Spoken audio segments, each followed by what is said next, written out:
Hello, people. How are you? Welcome to your favorite podcast, Walking Around the World. In this chapter, we present a great journey through time, as well as transport us, give us an idea to the way of life of people in those times. Today, we talk about a topic that brings with it many periods. However, I will tell you a little of my favorite periods for this podcast. I'm talking about the architecture of Italy. Believe me, it is fascinating. First of all, we have the Etruscan era, which could be considered one of the earliest examples of the architectural style that could be found in Italy, from the 8th century to the 1st century before Christ. The Etruscan civilization was developed mainly in central Italy, Tuscany in particular. This is why here is possible to find the largest number of examples of Etruscan architecture: Volterra, Populonia, and Betulonia, and among the most representative cities of this period. Next, we have the classic Greek architecture. Southern Italy and Sicily, in particular, is home to the Greek architecture. Agrigento, Syracuse, and Taormina treasure the primary examples of this architecture style. Temples are among the most typical examples of the Greek style, with their elegant columns and surrounded by the tympanum on the facade. There are three types of these temples: Doric, Ionic, and the Corinthian temples. My mother told me that she loves Greek architecture, equally as my father loves Renaissance architecture. If you thought that the Greek architecture was the best, the others could change your mind. For example, I will tell you about the ancient Roman architecture. Ancient Roman architecture from the 1st century before the Christ to the 5th century after Christ, you will find temples, amphitheaters, arenas, the wall of many cities, and the beautiful Roman villas.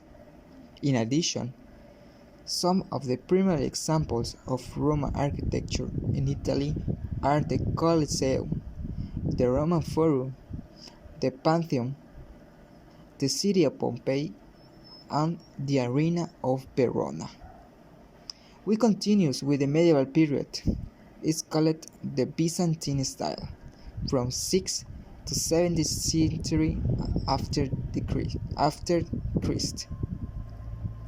The great difference with the Roman art, nevertheless, began to be found only between the 5th and 6th century after Christ, when the fall of the Western Roman Empire in 4076 created a real discontinuity in the artistic trends of the time. The architecture was influenced by the Byzantine style and was characterized by the construction of churches with round arch scaling. There are two places that most of all represent this millenary union: Torcello and St. Mark's Basilica. Now we have the medieval period, the Romanesque style, from the 10th to 30th century. In Italy, the Romanesque developed homogeneously, especially in the Po Valley. Among the most interesting examples of this style in Italy, we can mention the Church of San Ambrogio in Milan and the Church of San Michele in Pavia. Beautiful places to visit someday. It's the turn of the Gothic style, from the 3rd to the 16th century. The decisive turning point in this evolution was the introduction of the point arch, compared to the round arch. The height of point arch is not proportional to the width of the bath, but we can take on different dimensions. In general, the height is more than half of its width. The Gothic style is also characterized by the use of more elaborate sculptures, such as gargoyles, large windows, and other influences of Moorish architecture. In Italy, the Gothic style did not fully assert itself. However, there are some examples of primary importance, such as the Palazzo Ducale in Venice, the Duomo of Milan, and the Basilica of the San Petronio in Bologna. In fact, I want to share my eagerness in this next period because it's one of my favorite ones, not only in Italy, but all over the world.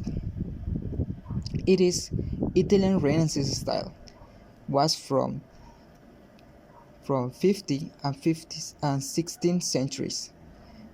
For the Renaissance artists, Gothic architecture ignored the concept of aesthetic, while Renaissance style exalted ideas of beauty, harmony, and proportion.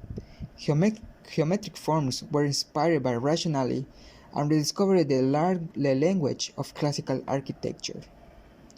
Moreover, we will talk about the Italian architecture Baroque period, an interesting period where they try to innovate in a different way.